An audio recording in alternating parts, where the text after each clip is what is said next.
Now we're going to begin our thematic approach to the prophecies of the Messiah, where we're not just kind of talking about a monarchical period or particular period in Israel's history, but we're actually looking at the theme of Messiah's life and his mission and his work, and we're going to talk about the theme of his birth right now, and then we'll have the part one right now, and then after lunch we'll have part two, where we will have covered Messiah's birth, and we'll look at prophecies from several different spans of time that deal with this. A lot of our time in this study is going to be spent on the virgin birth, and I mind that clock because this is going to take a while. I want to really try to break down the prophecy of the virgin birth, if I could, for our study this morning. In Matthew chapter 1, verse 23, regarding the virgin birth, Matthew said this, "Now all this was done that it might be fulfilled which was spoken of the Lord by the prophet, saying, Behold, a virgin shall be with child, and shall bring forth a son, and they shall call his name Emmanuel, which being interpreted is, God with us." When Matthew looked at Christ being born of Mary and the idea of Mary being a virgin, he saw in that a fulfillment of Isaiah chapter 7 and verse 14. He said, "Therefore the Lord himself shall give you a sign. Behold, a virgin shall conceive and bear a son, and shall call his name Emmanuel." So Christianity looks at Isaiah chapter 7 and verse 14 and says, that's a foretelling of the birth of Messiah. Is that true? Judaism looks at it and says, no, it's not. Many liberal Christians look at that and say, oh no, that's not a foretelling of a literal virgin birth of Christ. The word that's used there to describe virgin, that just means a young woman. That's the charge that's made. When you look at the context of Isaiah chapter 7 and just look at it as a brief opening glimpse, you think, well, that's talking about a war going on between Israel and Judah, Israel being aligned with Syria and them fighting against Judah, and that certainly appears to be what it's about. And so the Jew would come along with a very strong, lashing accusation against Christianity and say, well, you guys are just taking Isaiah 7 and 14 out of context. And I want you to know, in the course of this study, when I say the rabbis this and the Jews that, I didn't start this language. We're being accused of falsely interpreting Scripture, and in some cases we're being accused of deliberately twisting and misrepresenting Scripture. And if someone can make an accusation against us and with that kind of tone, then I believe we have the right to defend ourselves based on what the Bible teaches, because that's really what we're trying to do, is just defend the Word of God and stand up for what the Bible teaches. Is this really a prophecy of the virgin birth? I don't have this on the screen, but you'll notice on page 116, there is a footnote about another passage that some believe to be a hint of the virgin birth. I'm talking about Jeremiah 31 and verse 22. "How long wilt thou go about, backsliding daughter? For the Lord hath created a new thing in the earth. A woman shall encompass a man." Now, the idea of that being a prophecy of the virgin birth may not strike you at first, but I want to ask you to notice that passage involves God having a creative work. God creating something. And then, well, what's he going to create? He said, a woman shall encompass a man. Now, how does a woman encompass a man? Well, that word encompass generally has to do with military conquest, but if you've got a woman who's carrying a child, does she encompass that child? What if it's a male child? Well, but a woman encompassing a child, if that's a creative work of God, then that's not a normal conception. That's right, it's a miraculous conception and a virgin birth. But some would look at that and say, well, but that's seated in the idea of Isaiah 7 and 14. There's no way that that's a prophecy of the virgin birth. Well, let's just see. We're going to study the context. We're going to really try to pick Isaiah 7 and Isaiah 8 and Isaiah 9 apart and take a deep look at this, probably a deeper look at this than we will any of the Messianic prophecies that we study. I want to be thorough, and I want to honestly see, is this really foretelling the birth of Messiah? Let's go to Isaiah 7 now, the first 7 verses. It says, "It came to pass in the days of Ahaz, the son of Jotham, the son of Uzziah, king of Judah, that Rezin, king of Syria, and Pekah, the son of Remaliah, king of Israel, went up toward Jerusalem to war against it, but could not prevail against it. And it was told the house of David, saying, Syria is confederate with Ephraim, and his heart was moved, and the heart of his people, as the trees of the wood are moved with the wind. Then said the Lord unto Isaiah, Messiah. Go forth now to meet Ahaz, thou, and Shear-Jashub thy son, at the end of the conduit of the upper pool in the highway of the fuller's field, and say unto him, Take heed and be quiet, fear not, neither be faint-hearted, for the two tails of these smoking firebrands, for the fierce anger of Rezin with Syria, and the son of Remaliah. Now let's pause for just a moment. There's no doubt that he's talking about a war against Judah. And those who are allied against Judah are the people of Israel, the northern kingdom, and the people of Syria under the king Rezin, aligned there with Pekah, who was ruling Israel at that time. So you've got Israel and Syria, the northern kingdom and Syria, allied against Judah, the southern kingdom, coming down and attacking Jerusalem. And he said, continuing now in verse 5 of Isaiah 7, Because Syria, Ephraim, and the son of Remaliah have taken evil counsel against thee, saying, Let us go up against Judah and vex it, and let us make a breach therein for us, and set a king in the midst of it, even the son of Tabiel. Thus saith the Lord God, It shall not stand, neither shall it come to pass. Here you have the enemies of God's people gathered against the people of God in battle. A battle between good and evil. And the followers of God and the followers of Satan. But it's bigger than that. The Davidic dynasty was to bring forth the Messiah. That was the subject of our earlier study this morning. For the Messiah to come forth as is promised, the house of David must survive. This threatens the survival of the house of David. These are enemies coming in saying, we're going to wipe out the kingdom of the house of David and we're going to replace it with our own puppet king. So the house of David is in peril. And if the house of David is in peril, then all the messianic hope that's attached to it is in peril. So the survival of the house of David is key to the perpetuation of this messianic hope in Old Testament times. We have an alliance between Israel and Syria fighting against Judah. We observed that so far. God assured Ahaz, Judah's king, that the plan to bring down the family of David and unseat him would fail. Now, from that we go to the sign. Isaiah 7, verse 10 through 15. Moreover, the Lord spake again unto Ahaz, saying, Ask thee a sign of the Lord thy God, and ask either in the depth or in the height above. But Ahaz said, I will not ask, neither will I tempt the Lord. And he said, Hear ye now, O house of David, is it a small thing for you to weary men? But will you weary my God also? Therefore the Lord himself shall give you a sign. Behold, a virgin shall conceive and bear a son, and shall call his name Emmanuel. Butter and honey shall he eat, that he may know to refuse the evil and choose the good. Now, looking at that in context, you can see where someone would say, well, God's telling Ahaz, I'm going to preserve your house. The alliance against you will fail. Go ahead, ask a sign, and I'll give you a sign to prove to you that I'm going to do this. And then he gave him the sign of a virgin birth to prove to Ahaz that God would spare him in this war. How on earth would a Messiah, born 700 years later, be an assurance to Ahaz, who wouldn't even live to see that event, that his dynasty would be preserved? How would that be a sign for Ahaz? You can see how someone would argue that point, can't you? Let's notice some things about this. God offered a sign to Ahaz, but Ahaz refused. Number one. Number two, God gave a sign to the entire family of David. The sign that was given in Isaiah 7 verse 14 was not specifically restricted to Ahaz. This sign was given to the entire house of David. Look at it again.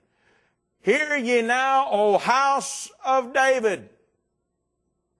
Therefore the Lord himself shall give you, the house of David, a sign. This wasn't something that Ahaz was the only one that was supposed to see. This was a sign of hope for the entire family of David, because it's not about the preservation of puny little Ahaz, who leapt off to God here and wearied God. He was not that godly of a person. This isn't about puny little Ahaz. This is about preserving the Davidic dynasty.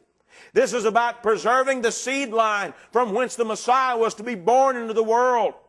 If the Davidic dynasty failed, if the house of David failed, the Messianic hope would fail. And what God is talking to him about in this sign, he's addressing the entire family of David, not just one small man. And that's an important distinction for us to make. So let's talk about this virgin. Behold, a virgin shall conceive and bear a son. Thou shalt call his name Emmanuel.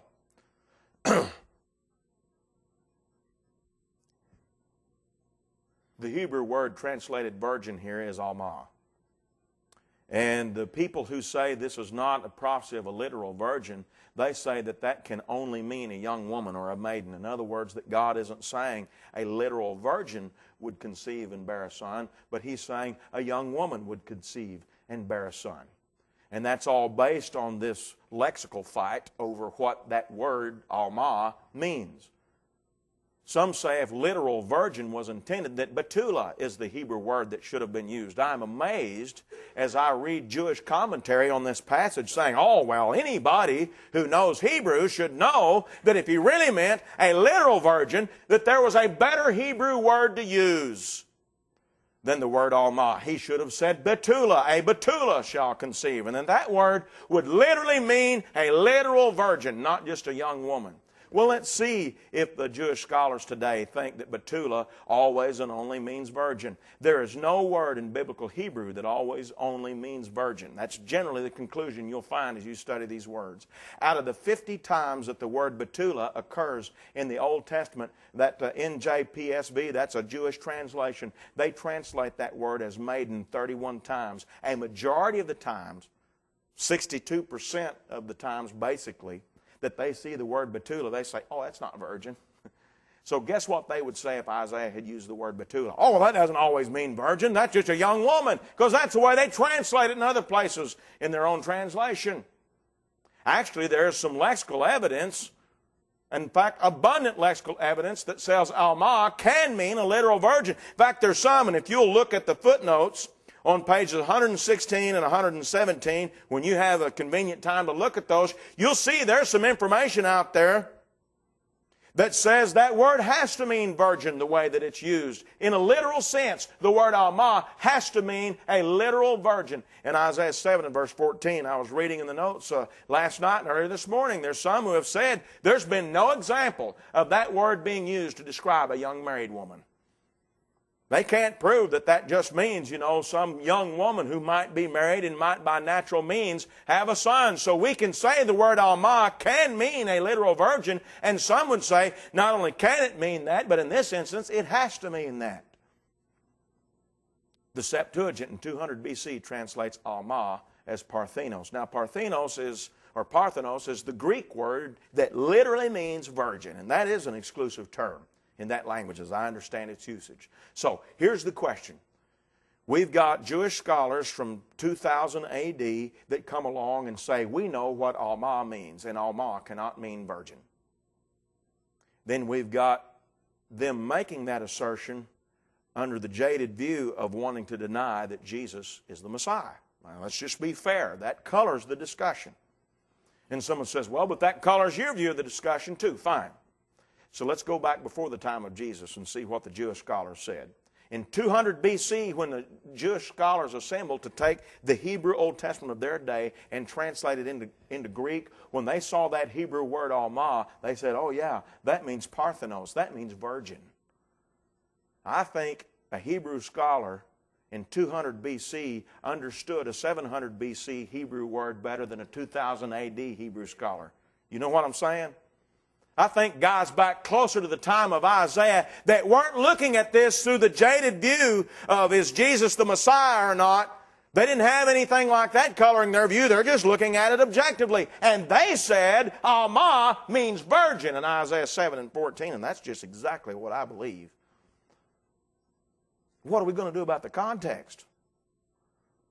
What are we going to do about this? It's all about this war between Judah and those allied against them to the north. Let's go to Isaiah 8, verse 1 through 4. Moreover, the Lord said to me, take thee a great roll, and write in it with a man's pen concerning Maher-shalal-hash-baz. And I took unto me faithful witness to record, Uriah the priest and Zechariah the son of Jeberechiah. And I went unto the prophetess, and she conceived and bare a son. Then the Lord said to me, call his name Maher-shalal-hash-baz. For before the child shall have knowledge to cry, my father and my mother, the riches of Damascus and the spoil of Samaria shall be taken away before the king of Assyria. You see what God is telling them is, this northern alliance against you, Rezin and Pekah lined up against you. See, they were attacking Judah because they were trying to get Judah to help them because they felt a threat from this swelling Assyrian empire in their day. And they wanted to stop it, so they needed allies. They needed a puppet king in the southern kingdom, so they'd have more help in this thing. God says, don't sweat it. And he gives them a child by Isaiah with this prophetess, and that child's name is Maher-shalal-hash-baz. That means hasten to the spoil, speedy destruction. God is basically saying, I'm going to come in and quickly spoil the Syrians, or Damascus, that was their capital city, and Israel, the northern kingdom, whose capital city was Samaria. These guys that are aligned against you, I'm going to destroy them with the Assyrians, and you'll be just fine. And Isaiah, siring a son with this prophetess, the son's name meaning hasten to the spoil, speedy destruction, that son's name was intended to be a sign to those people of that day that says God's going to do what he promised. And he's going to save the house of David. Maher-shalal-hash-baz was symbolic of God saving Judah from Israel and Syria. Maher-shalal-hash-baz was symbolic of the perpetuation of the Davidic dynasty and the promises of salvation attached to it. You see the messianic significance that has to be in this picture?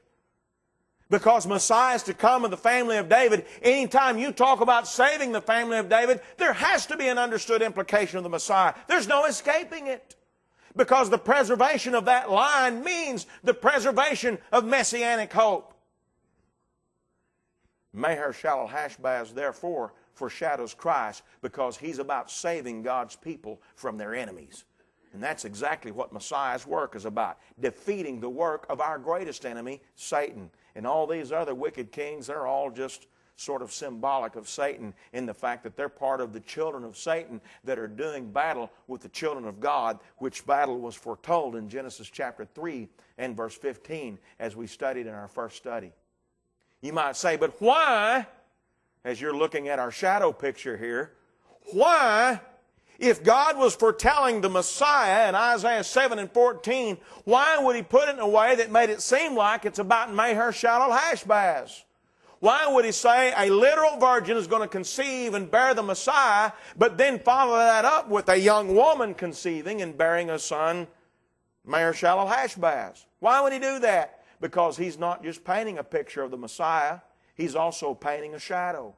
And so there are pieces and details in the picture that's painted in Isaiah chapter 7 and Isaiah chapter 8 that fit Maher-shalal-hash-baz very neatly.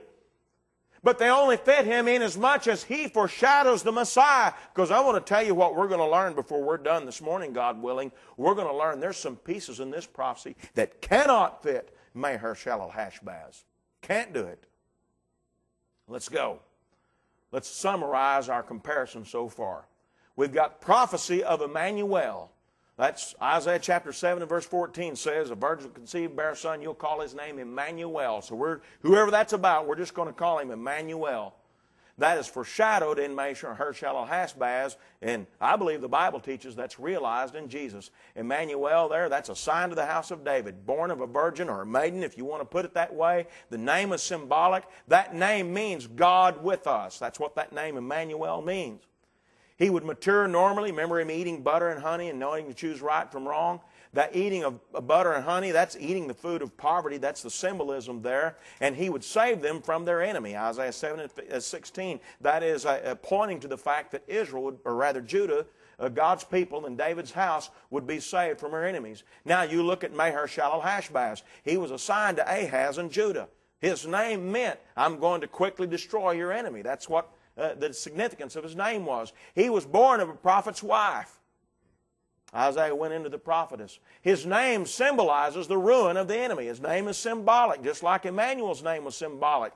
It involves God's offer of protection. You can check that in the context of Isaiah chapter 8. And I would encourage you to look at the charts that we have on page 120, 121, and you'll see all this information laid out side by side. He would mature normally. It talks about him knowing to say mom and dad and how he would grow up normally.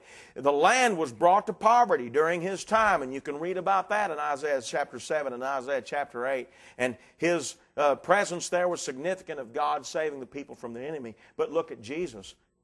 He was a sign also, in Luke 2:34 says he was a sign that was spoken against. He was born of a literal virgin according to Matthew's record and Luke's record, and his name symbolizes salvation. His name will be called Jesus because he'll save people from their sins. His name is Emmanuel because he's God with us, God incarnate. You see that on the next point right down here on the column where Jesus is God incarnate. That name Emmanuel means God with us. Does that sound anything like God dwelling in the tents of Shem? Does that sound anything like divine aid coming in human form? Does that sound anything like God being manifest in the flesh? His Word was made flesh and dwelt among us, and we beheld His glory, the glories of the only begotten of the Father. John 1 and verse 14. Matured normally. Jesus matured normally. He increased in wisdom and stature and favor with God and man. Luke 2 and verse 40. Jesus lived in poverty. He left the riches of heaven in 2 Corinthians 8 and verse 9. And for our sake He became poor that we might be made rich. And He saves us from our greatest enemy, Satan, when He saves us from sin. There, Matthew 1:21, and of certainly many other passages to which we could appeal. Someone says, well, I'm not convinced. I think it's about Maher-Shalal-Hash-Baz. I'll tell you what. Isaiah 9 will take care of that. Because I want you to notice Isaiah 9 picks up the same theme, the same subject from the same historical context and keeps on talking. And he'll tell you what this child is. Isaiah chapter 9 now, beginning at verse 1. Nevertheless, the dimness shall not be such as was in her vexation, when at first he lightly afflicted the land of Zebulun and the land of Naphtali, and afterward did more grievously afflict her by the way of the sea, beyond Jordan in Galilee of the nations. Now let's stop for just a second before I read in verse 2. What is he talking about? Zebulun and Naphtali are what? They're tribes that are part of what kingdom? The northern kingdom of Israel and Samaria. Also, he's talking about those lands being afflicted. You mean he's talking about God sending the Assyrians in to destroy Syria and destroy Israel, to destroy the land of Zebulun and the land of Naphtali? That's exactly what he's talking about. He's talking about this promise to preserve the house of David. He's talking about the promise to defeat Judah's enemy of that day. Isaiah chapter 9 contextually continues the discussion of Isaiah chapter 7 and in Isaiah chapter 8. And he said now in verse 2, the people that walked in darkness have seen a great light. There is hope. They that dwell in the land of the shadow of death, upon them hath the light shined. Thou hast multiplied the nation and not increased the joy. They joy before thee according to the joy in harvest, as men rejoice when they divide the spoil. For thou hast broken the yoke of his burden, and the staff of his shoulder, the rod of his oppressor, as in the days of Midian. He's saying, I'm going to defeat the ones that are oppressing you.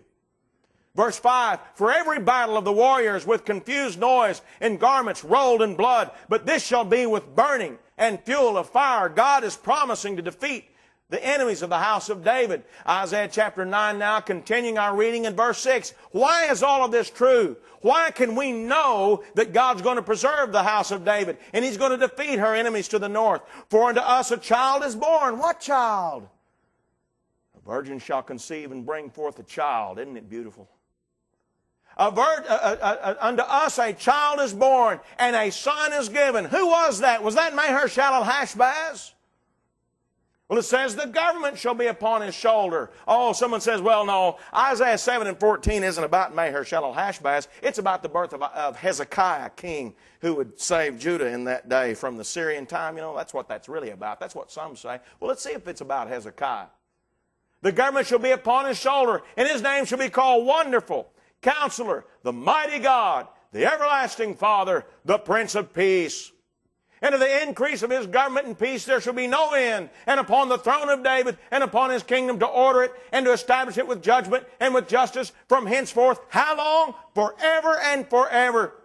The zeal of the Lord of the hosts will perform this.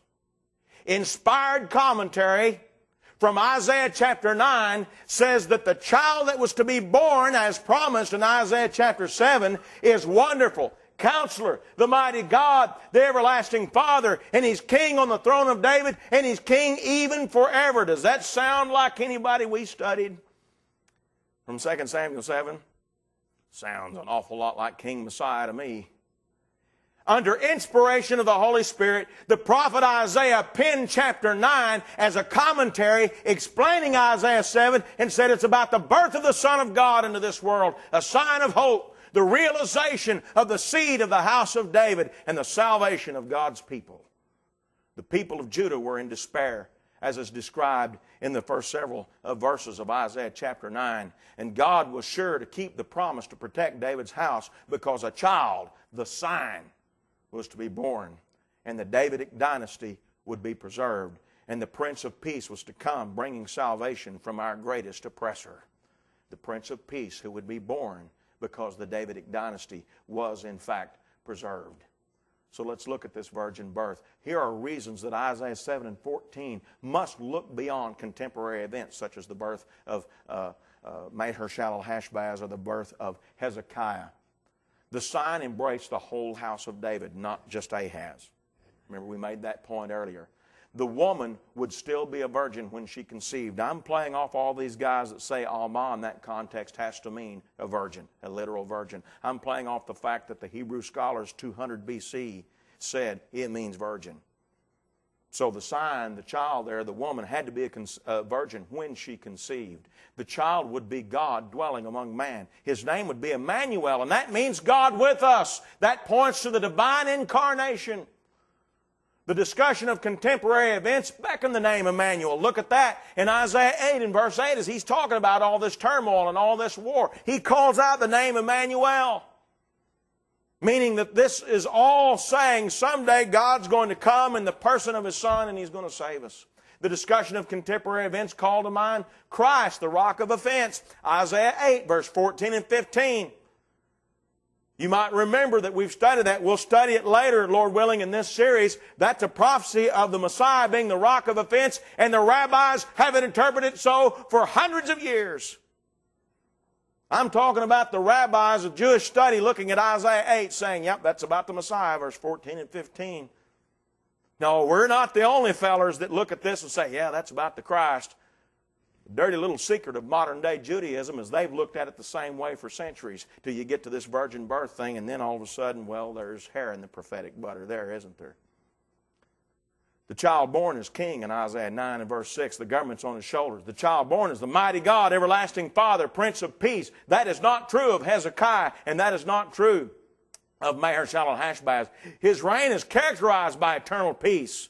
In Isaiah 9 and verse 7, which we read a moment ago, He's the Prince of Peace. His reign is eternal. We also read about Him reigning even forever. Now look at the chart that compares Emmanuel, Maher-shalal-hash-baz, Hezekiah, and Jesus Christ. And I direct you to those pages that I referenced previously about all these prophecies there.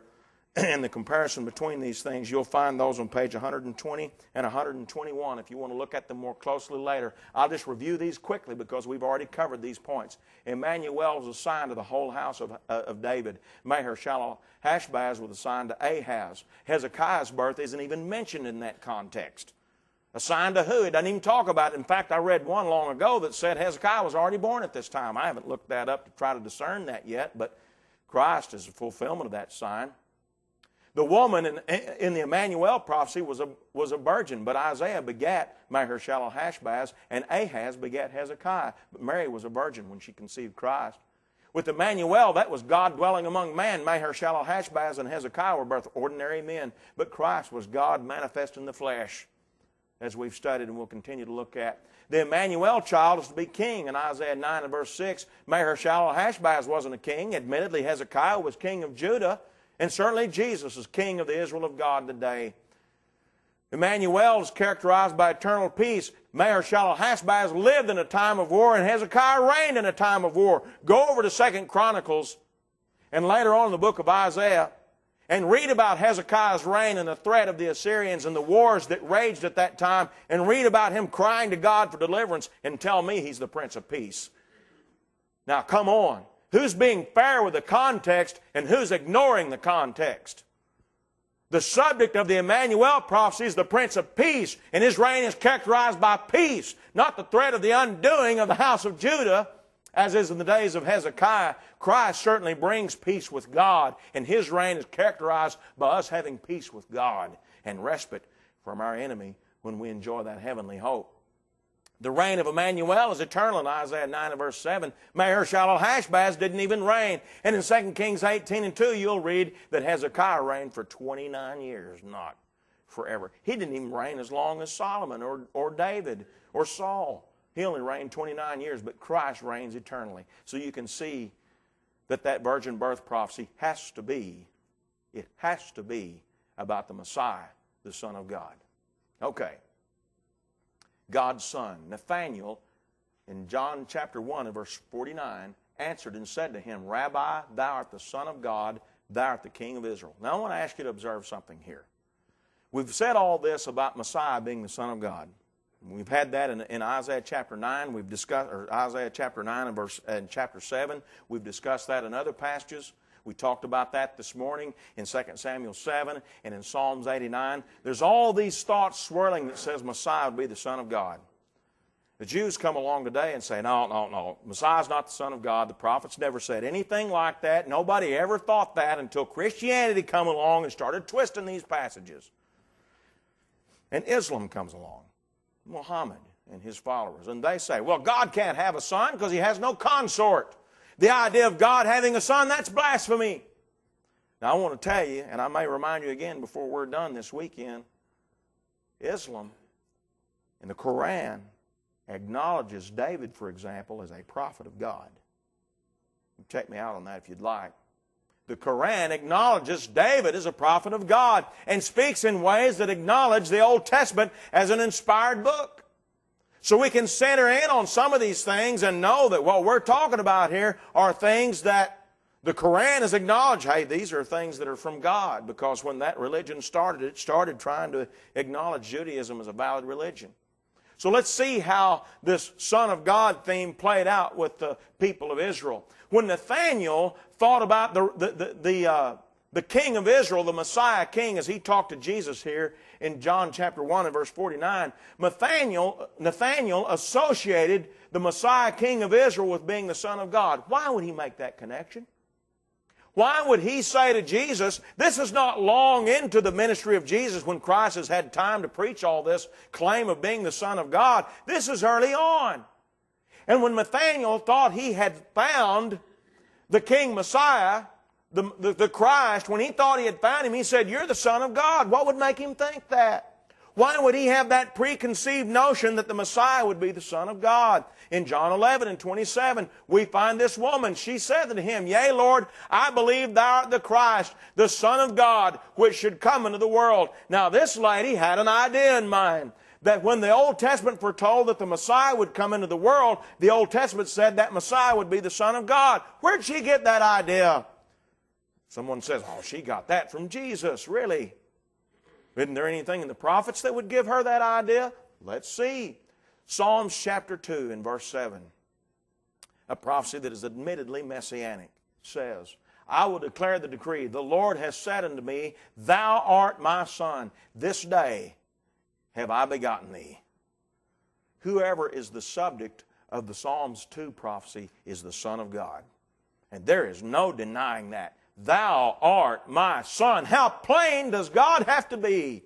Acts 13 and verse 33, Paul, citing this passage and the events of Christ's death and resurrection, says, God hath fulfilled the same unto us, their children, in that he hath raised up Jesus again, as it is also written in the second psalm, Thou art my son. This day have I begotten thee. So when the Apostle Paul saw this phrase in Psalms 2 and verse 7, this day have I begotten thee, he said that's about the Son of God, Christ, being begotten from the dead. Remember that in Colossians chapter 1 we read earlier this morning? He's the firstborn from the dead. He's the first one to be begotten from the dead in the miraculous sense that Christ was raised from the dead. Yes, he was begotten on the day of his resurrection. Now I want to ask you to notice this. 2 Samuel chapter 7 talked about Christ ascending and sitting on the throne of David and ruling on the throne of David. And Peter said, folks, that's about the resurrection of Christ. Now along comes Psalms chapter 2 foretelling about the Christ being resurrected, begotten from the dead. And it's about him ruling on the throne of David. I'll show you that in this morning's study. And it's about him being the Son of God. Let's go back and get the context of Psalms chapter 2 and discuss this. Psalms 2, the first 3 verses. Why do the heathen rage and the people imagine a vain thing? And the kings of the earth set themselves and the rulers take counsel together against the Lord and against His anointed, saying, let us break their bands asunder and cast away their cords from us. So looking at the context, as we want to be fair with the context, what is the context about? Acts chapter 4, the Apostle Peter picked up this reading from Psalms 2, verse 1 through 3, when he was praying about the persecutions that the early church faced. He said in verse 25, who by the mouth of thy servant David has said, why did the heathen rage? And the people imagined vain things. And the kings of the earth stood up, and the rulers were gathered together against the Lord and against His Christ. For of a truth against thy holy child Jesus, whom thou hast anointed, both Herod and Pontius Pilate with the Gentiles and the people of Israel were gathered together. The Apostle Peter took up Psalms 2, and he said, this is about the people of the day being against Christ. You remember when Christ was born, how Herod was bent on having Him killed? Peter said that's what this is about when he said, why do the heathen rage? That's the Gentile nations. The kings of earth set in array against the Lord and against His anointed, against the Messiah. That word that's translated anointed there means Messiah. Psalms 2 is about the Messiah. And he says, why are the nations and the kings raging against the Messiah? Why at the time of the birth of Christ was Herod trying to kill the Messiah? Because that's what the prophet foretold would happen. Why did Pontius Pilate consent to His death? Because that's what the prophets foretold would happen. We have in Psalms chapter 2 both His birth, His death, and His resurrection being foretold. And notice who he said this was. Thy Son, thy child, against thy holy child, Jesus, the Son of God. Let's keep digging. God responds in the language of Psalms 2 in verse 4 through 6. He that sits in the heavens shall laugh. God's going to do something about this. The Lord shall have them in derision.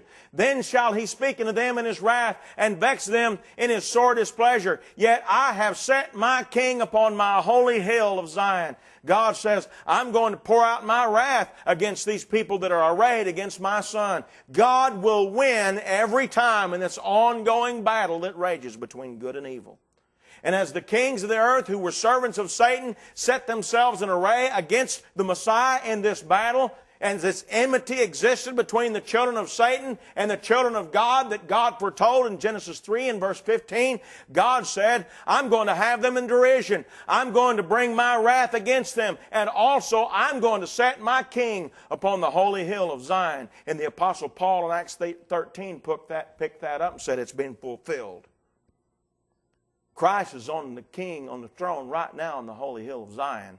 Acts 5, verse 30 and 31. The God of our fathers raised up Jesus, whom ye slew and hanged on a tree. Him hath God exalted with His right hand to be a prince and a Savior, for to give repentance to Israel and forgiveness of sins. The message that's preached in Acts 5 and verse 30 and 31 is that God has indeed raised up Jesus. He has begotten Him from the dead. And in doing so, He's set Him on His holy hill of Zion. He's exalted Him with His right hand. And He is a prince and a Savior. He's King today. And He's the Son of God.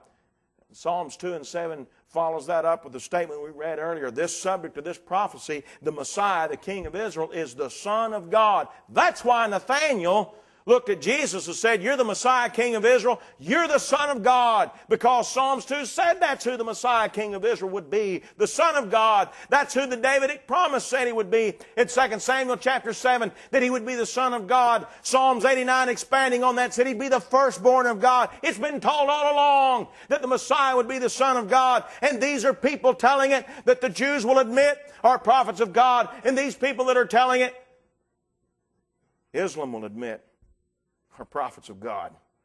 Looks like God has a son after all, doesn't it? The Messianic rule is described in Psalms 2, verse 8 and 9. Ask of me, I shall give thee the heathen for thine inheritance, and the utmost parts of the earth for thy possession. Thou shalt break them with a rod of iron. Thou shalt dash them in pieces like a potter's vessel. Messiah ruling over the hearts of men from all nations. You see a universal scope there?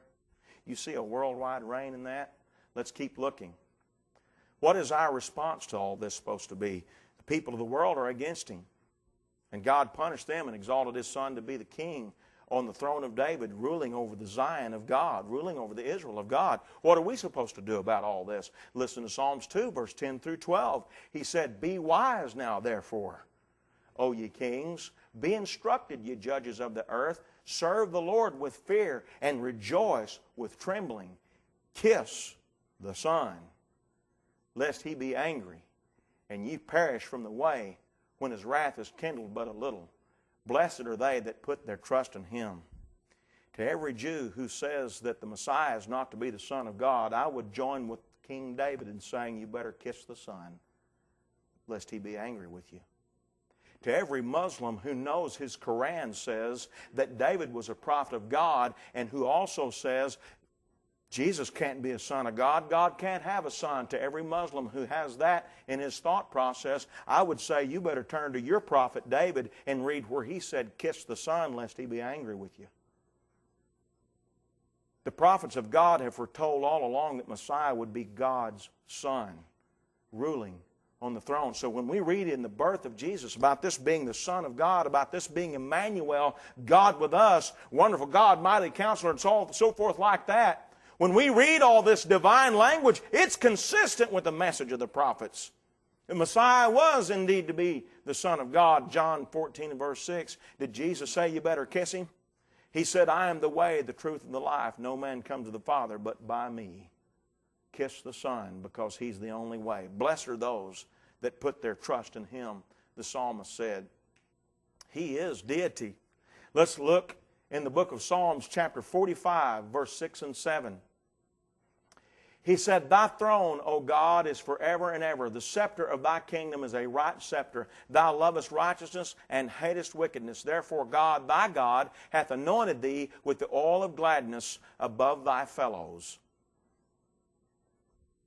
Who's this talking to? Well, you might be acquainted with Hebrews quoting this, and we'll talk about that in just a moment. But I want to tell you, this is talking to the Messiah King of Israel. Well, how do you know that? Well, that's Psalms 45, verse 6 through 7. Now, we're going to be true to the context. We're going to treat this the way we treated Isaiah chapter 7, and we're going to study the context and see what's this really about. So let's go back in the context and look at Psalms 45 and verse 1. "My heart is inditing a good matter. I speak of the things which I have made touching the King. My tongue is a pen of a ready writer." The Psalms 45 opens up saying, this is about the King. This is about the Messiah. And to the Messiah he said, "Thy throne, O God, God, thy God, hath anointed thee with oil of gladness." He calls the Messiah King, the Son of God, or rather God or deity. Hebrews chapter 1 now, where he takes this up in verse 8 and 9. "Unto the Son he saith, Thy throne, O God, is forever and ever. A scepter of righteousness is the scepter of thy kingdom. Thou hast loved righteousness and hated iniquity. Therefore God, even thy God, hath anointed thee with the oil of gladness above thy fellows." Now let me ask you this. All this talk about this being addressed to Messiah King, who is also divine, he's God, thy throne, O God. All this talk also embraces the idea of his throne being a scepter of righteousness, and that being the scepter of his kingdom. Is that reminding anybody of anything that we already learned in the patriarchal age? In Genesis 49, when he talked about Shiloh, the rightful owner of the scepter, coming and ruling and being a king over God's people. All this that we're seeing in Psalms 45 is just taking up a theme that was introduced many centuries earlier and just developing it a little bit more. Let's study from this psalm a little bit more closely. Let's read how everything applies to Christ. In Psalms 45, verse 2 through 7, "Thou art fairer than the children of men. Grace is poured into thy lips. Therefore God hath blessed thee forever.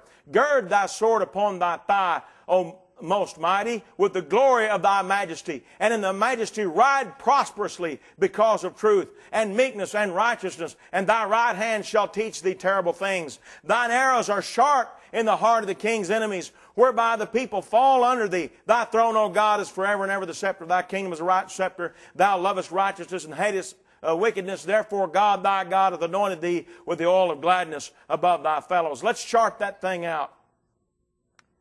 Let's look at this, and you can find this chart in full on page 122 of your notes.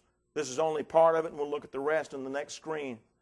Psalms 45 says, you're fairer than the children of men. Hebrews chapter 7 says of him that he's holy, harmless, undefiled, separate from sinners, and become higher than the heavens. That sounds a little bit like fairer than the children of men to me. You see how Christ fits this prophecy in Psalms 45? Psalms 45 says grace is poured upon his lips. Luke 4:22 says gracious words proceed out of his mouth. Psalms 45 says God has blessed him forever. Philippians 2 verse 9 through 11, God has highly exalted him. Psalms 45 says, gird up your sword on high, most mighty, with glory and majesty. Hebrews 1 and 3 says, the brightness of his glory with the express image of his person. You see how Christ realizes and fulfills all this that's expected in Psalms chapter 45. Psalms 45 says, in majesty, ride prosperously because of the truth, etc. Revelation 19 and 11 depicts Messiah, a white horse, and he that sat upon him. And it says, in righteousness he doth judge and make war. Psalms 45 says, your arrows are sharp in the heart of the enemies. And when his arrows were preached in Acts 5 and verse 33, the gospel story, they were cut to the heart. I want to tell you, when Peter and the others preached the gospel to the unbelieving Jews, that gospel was an arrow that's sharp in the heart of the king's enemies. Messiah's enemies heard that gospel message preached, and they gritted their teeth, they gnashed their teeth, and they ran on Stephen, and they stoned him, and they took Peter and John, and they beat them. And they threw them in prison because that gospel was a sharp message that convicted them. In Acts chapter 2, when they heard that message, they were convicted in their hearts. We read of others being cut to the heart, and the ones that were the king's enemies responded in anger. But the ones who would be the king's friends responded in love and obedience, because unto him would the gathering of the people be, when they heard it preached how he was lifted up. And they would come to know the peace that only he can bring. In Psalms 45, he says, whereby the people fall under thee. In Acts 6 and verse 7, the number of the disciples multiplied in Jerusalem greatly. That's people coming under Messiah's reign. And then he says, he calls Messiah king there in Psalms 45, God, thy throne, O God. And we saw that quoted in Hebrews chapter 1. Can deity dwell in the flesh? You might remember from our Jewish studies last fall, we talked about this question. Some say it's impossible for deity to be manifest in fleshly form. And that's one of the arguments that Judaism makes against Christianity, saying there's no way that Jesus could be the Son of God or God manifest in the flesh. So is this child born really Emmanuel, like Isaiah foretold? Well, let's see. In Exodus 40, verse 35, Moses was not able to enter into the tent of the congregation because the cloud abode thereon, and the glory of the Lord filled the tabernacle. What was that tabernacle made of? It was made of animal skins, wasn't it? Look in Leviticus 16 and verse 2. The Lord said to Moses, speak unto Aaron thy brother, that he come not at all times into the holy place within the veil before the mercy seat which is upon the ark, that he die not, for I will appear in the cloud upon the mercy seat. So we've got the glory of the Lord filling that tabernacle, and we have him telling Aaron, be careful, don't come in, because God will appear in that cloud on the mercy seat. Who is this? When he says Lord there, notice in the King James, Lord is in all caps. And you've got the same thing from Exodus 40 and 35. You'll see the same thing in Leviticus 16 and 2. Lord is in all caps. When you see Lord in all caps in the Old Testament, in the King James Version, that is a representation of the Hebrew tetragrammaton. The tetragrammaton is the letters that are intended to represent the name of God. The Hebrew letters Yod, He, Wav, He. And what that is 4 Hebrew consonants. They took the vowels out so nobody could pronounce God's name. And that information has been lost. Nobody knows what vowels belong in there. So what they did is they took the vowels from the name, or the title Lord, Adonai, and they plugged those Hebrew vowels into the tetragrammaton and basically have the anglicized Jehovah, or Yahweh, some say would be closer to how a Hebrew pronounced it. Fact is, we don't know how it would be pronounced, because the name has been deliberately lost. So the King James translators, when they saw in the Hebrew text Yod, He, Wav, He, there's no vowels there. It's just consonants. It'd be sort of like Y, H, V, H is basically what it would be if you want to anglicize that. How do you translate YHVH? It doesn't mean anything. So when they saw that, they just put Lord in all caps in most instances. A couple of places they said Jah or Jehovah, but most of the time they just put Lord in all caps, so that when we read the text, we knew this is talking about Jehovah. This is talking about God. God is appearing in the mercy seat in the cloud. God was there in that tabernacle made of animal skin. Colossians 2 says of Jesus, for in Him dwelleth the fullness, all the fullness of the Godhead bodily. Colossians 2 says that the divine nature fully inhabited the body of Jesus. And someone says that can't be. So I want to ask, if God can fill a tabernacle made of goat flesh, made of goat skins, then why can't He fill a tabernacle made of human flesh? If that's so impossible for Christ to be housing the deity there in His fleshly body, then how could that old animal skin tabernacle house the glory of God, the presence of Jehovah Himself? This idea that deity can't inhabit flesh is not consistent with what's taught in the Old Testament. It's also not consistent with what we read in the story of Abraham in Genesis chapter 18, the first 3 verses. The Lord appeared to him. Now this is Jehovah. You see the all caps? The Lord appeared to him in the plains of Mamre, and he sat in the tent door in the heat of the day. Now in what way did the Lord Jehovah appear to Abraham? Well, listen. He lifted up his eyes and looked, and lo, 3 men stood by him. And when he saw them, he ran to meet them from the tent door and bowed himself toward the ground and said, My Lord, if now I have found favor in thy sight, pass not away, I pray thee, from thy servant. Genesis 18 verse 22 talks about the men turned their faces from thence and went toward Sodom, but Abraham stood yet before the Lord.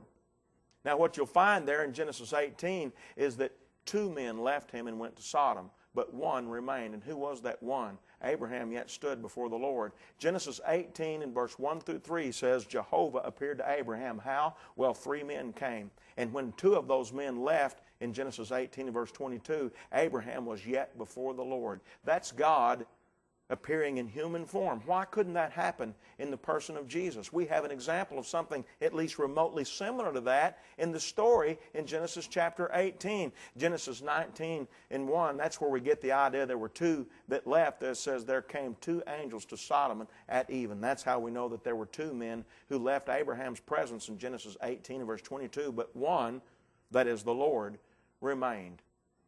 So this idea that thy throne, O God, can't be about God coming in human form, that's not a true idea. And we found in other Hebrew scriptures the idea that backs up that this King Messiah in Psalms 45 indeed can be God manifest in the flesh. So what about the rest of Psalms 45? He's describing the King's bride.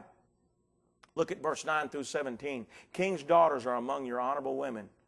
At your right hand stands the queen in gold from Ophir. Listen, O daughter, consider and incline your ear. Forget your own people also and your father's house. So the king will greatly desire your beauty because he is your Lord. Worship him.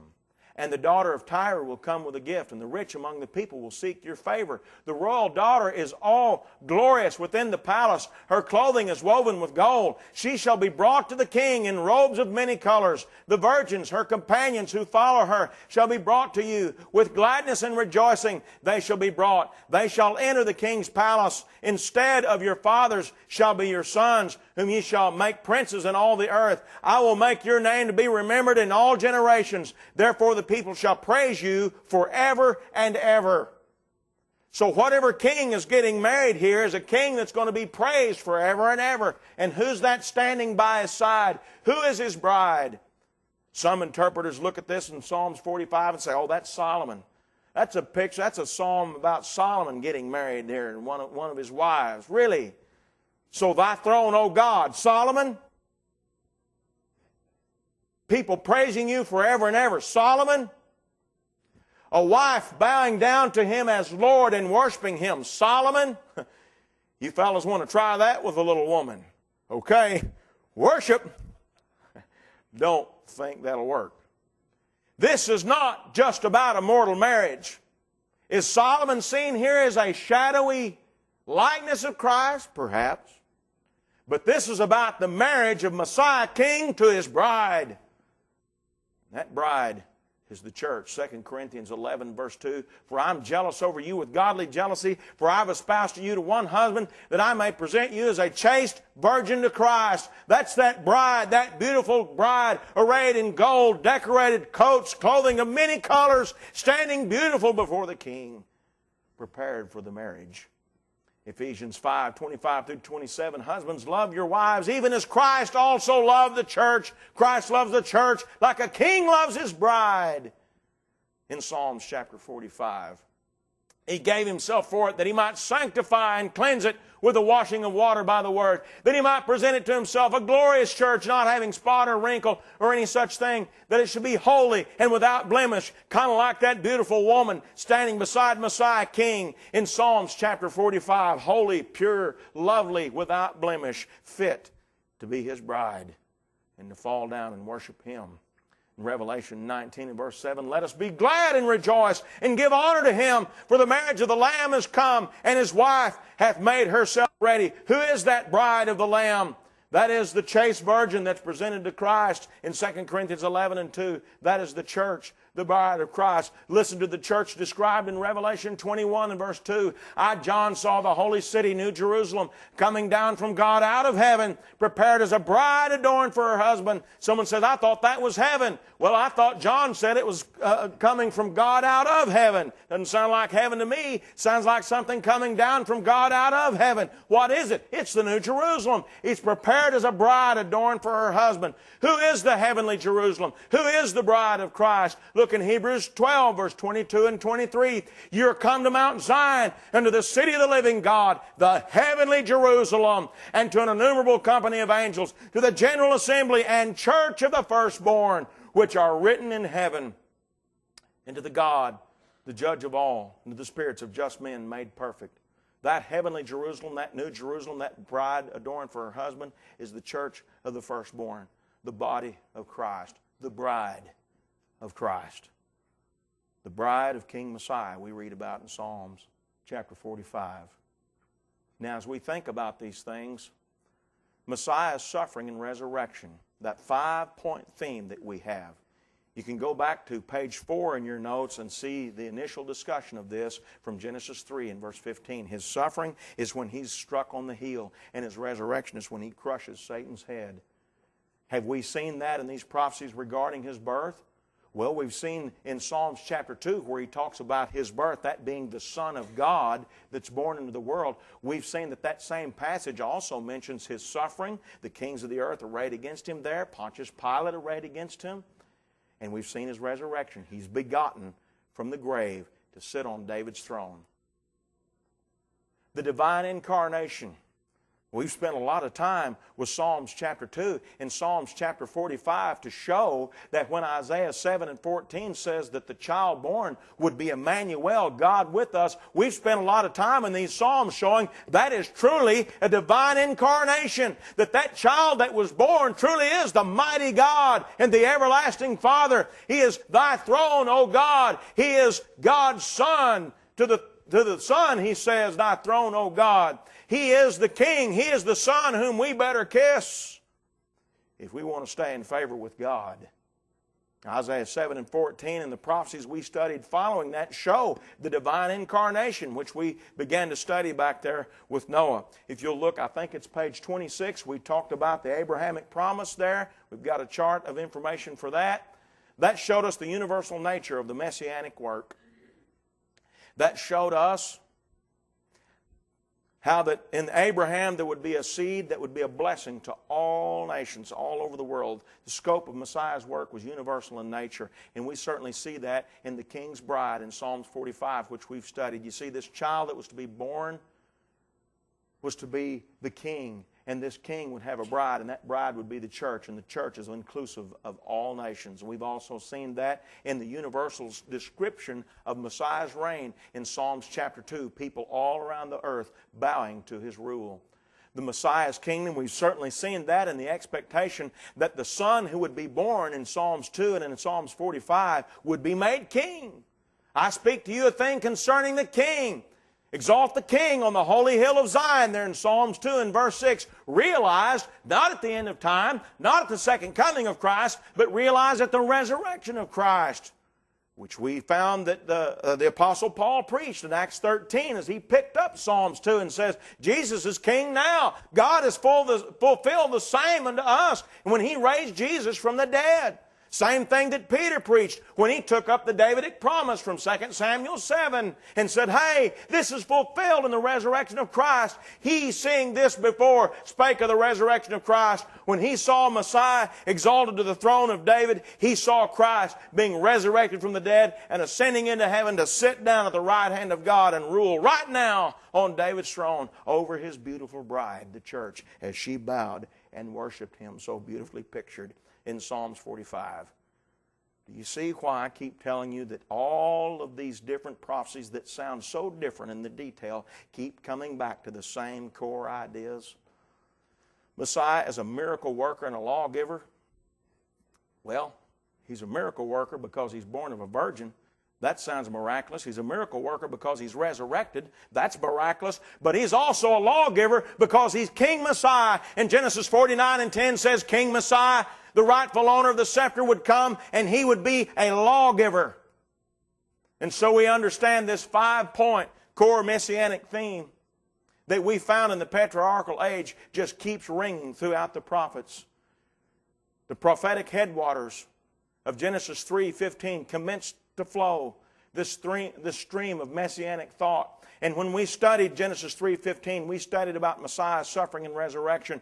When we studied Genesis chapter 9, we studied about God dwelling in the tents of Shem, Messiah's divine incarnation. When we studied Genesis 12 and associated passages, we learned of the universal nature of Messiah's work. Look on page 38 of your notes, and you'll find where we studied Messiah's kingdom in the Balaam prophecy of Numbers 24 and in Israel's prophecy in Genesis 49. Look on page, I think it's 42 of your notes, Messiah as a miracle worker and a lawgiver.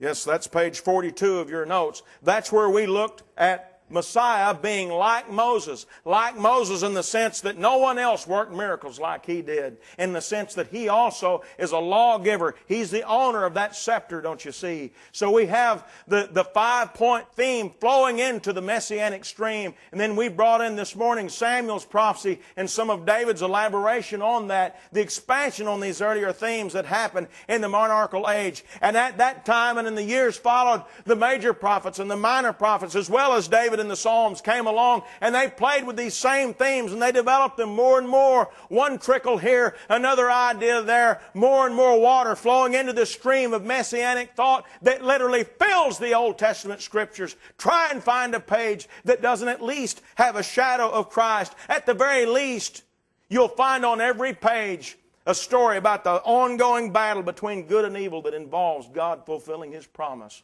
to bring His Son into the world to save us from our sins. And as that prophetic picture comes into place, it definitely points to Christ the Messiah. It's such a beautiful picture that Scripture paints. I feel so frustrated and lacking the words to tell you how well it all so closely fits together. With that thought, we bring this morning's studies to a close. You've been such a carefully attentive and patient audience. I appreciate that so much, and I appreciate your interest.